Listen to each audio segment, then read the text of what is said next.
Hi, my name is Pamela Cortes with Echo Workshop in Houston, Texas. We creatively integrate electronics and technology to enhance your lifestyle. And welcome to my partners with Pastries. Got a very special guest, a great friend of mine. She lived in Houston and she is now moved abroad over to France. I am excited to introduce Christina Rougerie, and she's going to be sharing with us today travel and design tips, as well as a very special treat at the end of our session today. So welcome, Christina. Hi, thank you for having me. I'm so happy to be here. Good to have you. Good to have you. So how long have you been in France, and how, most importantly, how are you and your family doing with the COVID-19 that we're all enduring? I know. So we have, this marks day 50 for us, actually day 57 for our city. Um, but yeah, we're just getting through it and we're making the best of it. Yeah, that's good. Good to hear. Good to hear. So when you first moved over to France, what are some of the first things that you did? Well, this May is going to be 3 years that we've been here. And well, really, what my husband's French. And so we wanted to be able to share that with our children, the French lifestyle. So as soon as we got here, we did a lot of discovery. We landed in Bordeaux, and so we just traveled all along the East Coast, south of France. And you can see here that everything is about being outdoors, especially in the summer. And so you can pick up your own vegetables from the farm. So you can see a picture of my son picking green beans there. So they're loving it, and I'm enjoying it. That is awesome. That is awesome. And you got this beautiful collage of photos I absolutely fell in love with. I was like, adopt me. Well, you So can come visit anytime. definitely, definitely, once we're in the clear of all this. So you got the kids settled. So you had to then get settled. What about some of the things? What's the one thing you quickly learned that you would do differently moving over? The thing I would have definitely learned differently was learn French. And it's not for the obvious reasons. It's because I didn't realize that for the first 9, 10, 11 months, I just wouldn't been able to wrap my head around learning French because I was just having to work on the whole getting the kids settled, getting myself settled, transferring my clients to be e-design clients. And so new city, new discovery, language barrier. And I just thought, oh, I'm gonna get there, I'm gonna learn French, it's gonna be great. No. It was an emotional roller coaster, even though it was the best thing that ever happened to us. So definitely I want to learn French first. So once you learned that discovery, and then you were like, okay, I got to get track with work, like you were talking about, figuring out how to get some new clients. What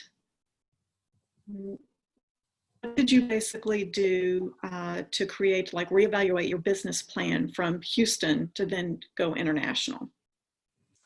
So since I was working on some of my clients and I had them, they were able to be transferred to be a design clients. And I was still marketing to receive clients from Houston. They were just, they were going to be through my platform design files to do this.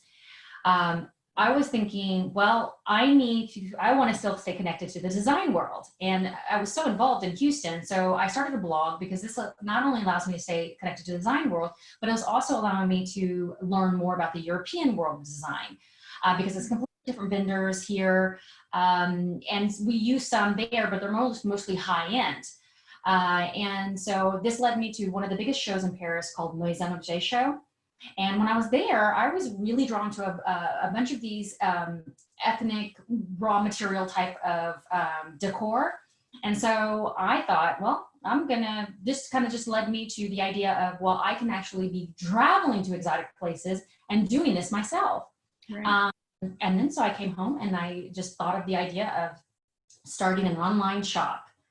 And well, Seek came along. because I just wanted to be the source of, for people to the source for handmade quality pieces made again, like from raw materials, sustainable design. Anytime that you repurpose furniture, that's sustainable design. Also, even if it had to be new, I still wanted it to be like cotton, concrete, wood, pieces like that we could do. So the whole idea was like, okay, here I am, I'm traveling, I'm seeking these pieces.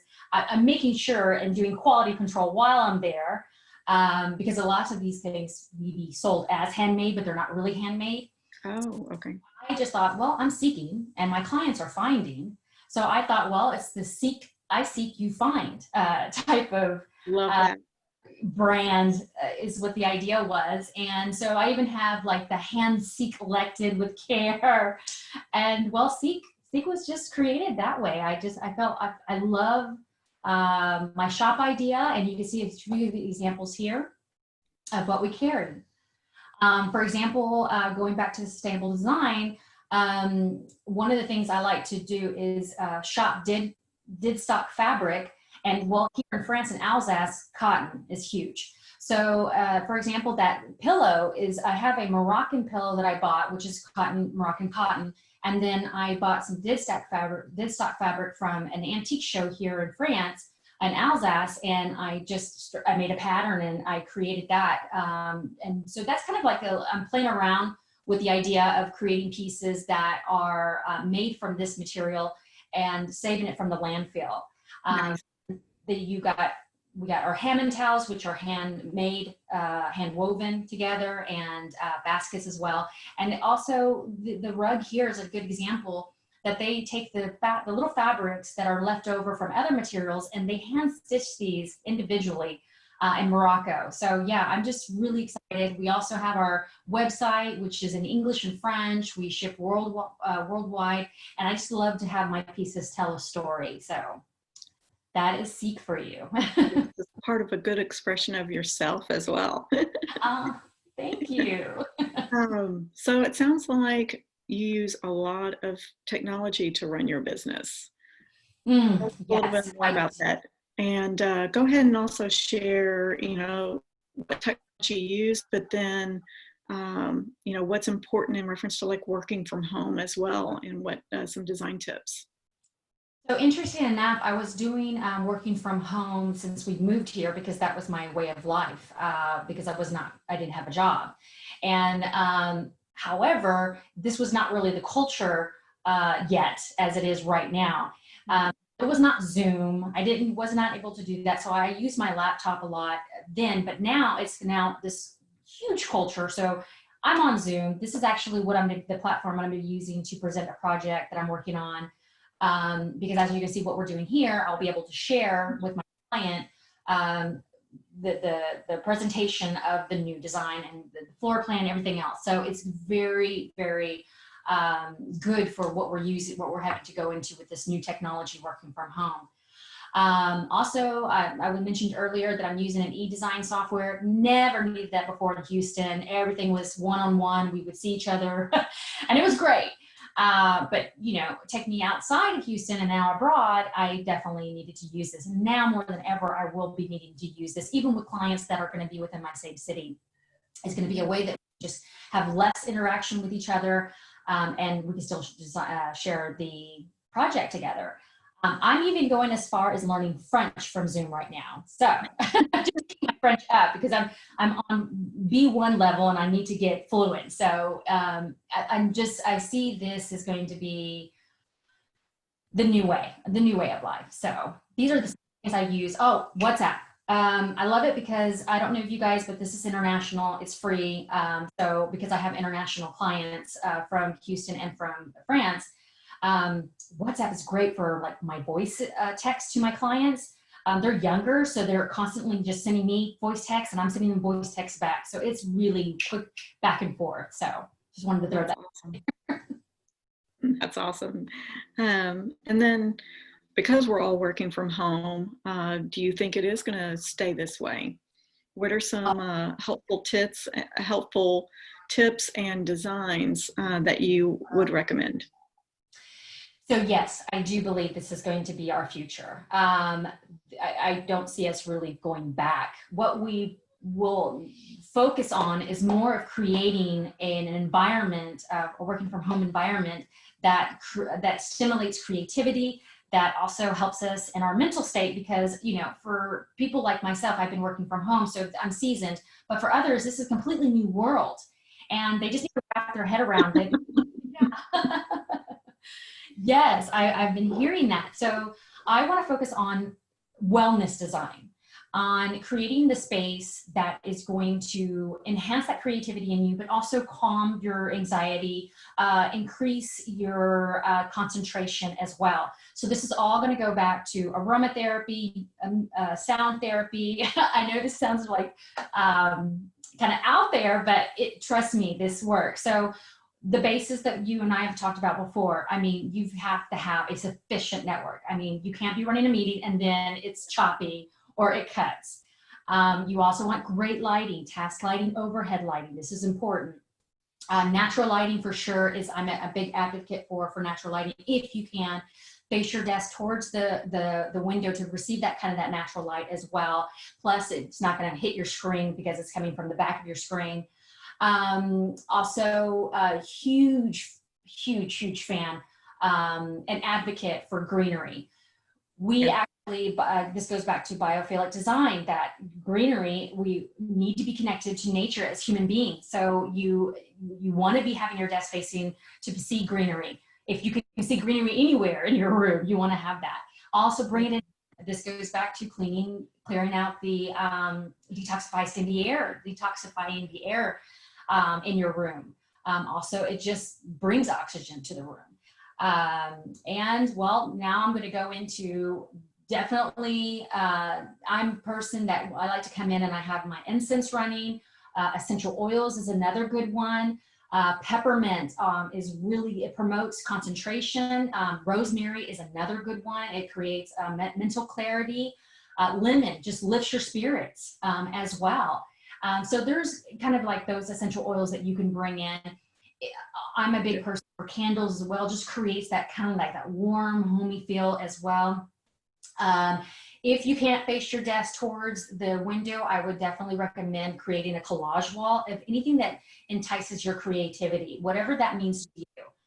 And now going back to sound therapy. So sound therapy, I know this sounds kind of bizarre, but I have meditation music playing when I'm working, because there's there's an array of free meditation music on YouTube.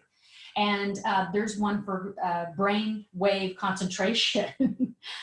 And, but if you're the type of person that you need kind of like that upbeat music in the background, you know, I play that when I'm doing my 3D modeling, because 3D modeling doesn't take a lot of things. I don't need to concentrate. So I want some really good high beat. So I have a Bluetooth radio, I have my music playing, I have my YouTube channel on my laptop, so I can be switching around. So yes, this is, for me, these are essential to be working from home. And I hope this helps everybody else out there and gives a new idea of working from home, because everybody says Google is the best place to work. Well, why can't we make our home office the best place to work? Right. You bring up some excellent ideas. Definitely, I think I'm going to start using some of those as well. And with, you know, you made a really good point about the lighting. We actually, and having natural light with our technology and what we're doing with lighting design is the circadian rhythm, and bringing matching natural daylight within your office, or now your home office. So that's an excellent point. I love the idea about the music. To me, all of that brings together of just creating the right mood for you to be motivational to get work done and to make progress and get through the day, especially if you're working from home under these circumstances. So that's excellent. Let me ask you this: from transitioning from moving to a completely different country and then adapting to everything that we've gone through, what are your 3 lessons learned with all of this? Well, yes. Well, Well, as I have here, planning, environmentally friendly, and adaptability. These are the three things I did learn and more in depth moving abroad here. So lesson one is planning, definitely planning. So culture shock is that France is not the land of the convenience like the US is. You have Sundays, everything's closed, and grocery stores are no exception. Even during the week, they close at 8 p.m. and they don't open until 8 a.m.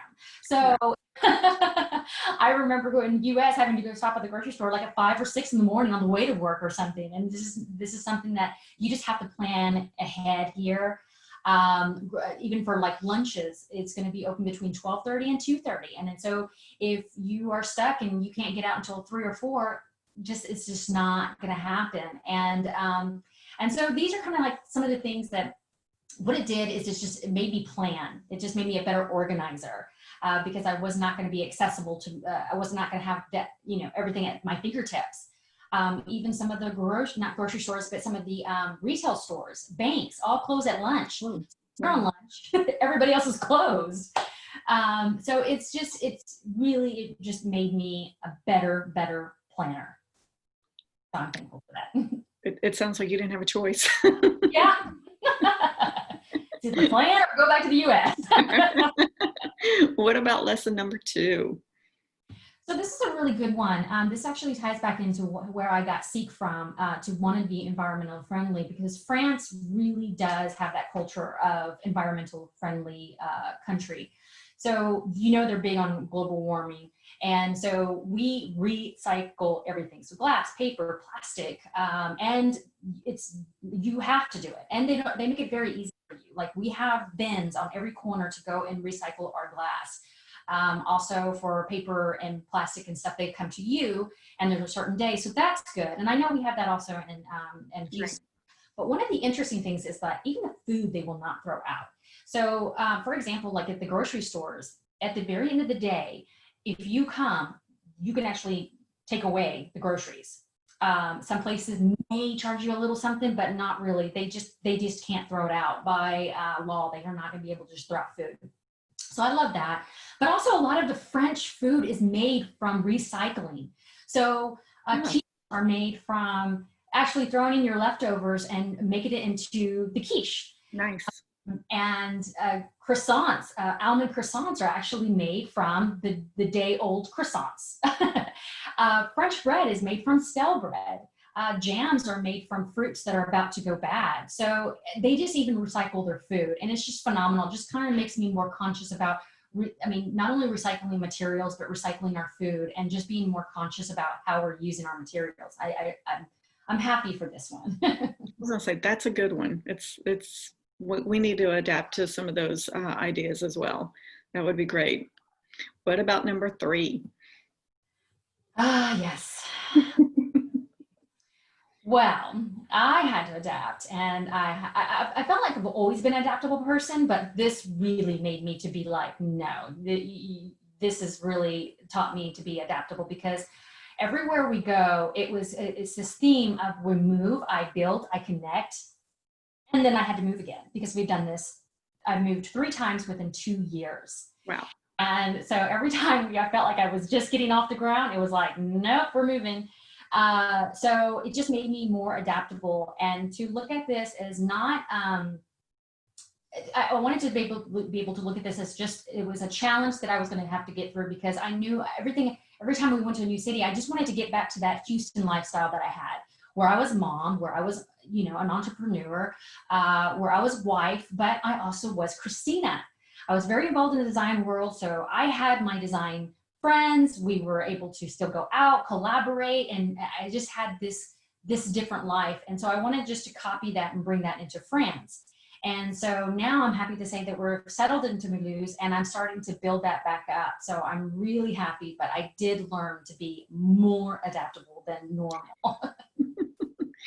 Well, Christina, I know, is very adaptable, and will do just fine over there. And the one thing that even one of my life quotes, thanks to Clint Eastwood, is an improvise, adapt, and overcome. So you're right there, girl. But the one thing that we have to treat ourselves, we miss social hours right now, but is treating ourselves to a nice dessert. And one thing I always like to share with a special guest is asking them, what is that nice treat, that nice pastry that you always kind of just sit back and enjoy with?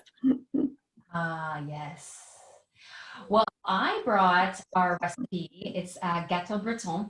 So it's a cake from Brittany, and that's where my husband's family's from. So it resonates with us deep in our hearts. Matter of fact, when we lived in the U.S., my husband made this dessert everywhere we went. Everybody loved it, and then we had requests after that. But yes, it's just the cake of butter, as you can see. 2 sticks of butter. I was like, yum. Yes, yes, and it is delish. So I'm really happy to share this because this is home for us. And now that we're here, I don't think we've made it, but maybe once. So, well, I'll definitely be stealing the recipe from you and sharing it with my friends and family once we're able to get out and about and come and then have to make the trip to come see you, of course. Oh, yes, yes.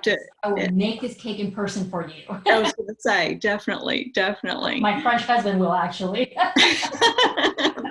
That works. We'll just sit back and have our wine. Exactly. That's what we're going to do. Catch up on that. Well, thank you so much, Christina, for joining me and everyone else out there today. I really appreciate it. It is actually another special day. And so any last words that you want to share with us? Well, happy Cinco de Mayo. Interesting for me to be in France and be Mexican, and we're celebrating on this day. And I'm sharing a Brittany cake. So on that note, I'm going to definitely do my espresso cheers to you. Cheers. All right. Love you, girl. Take care. Love you too. Bye.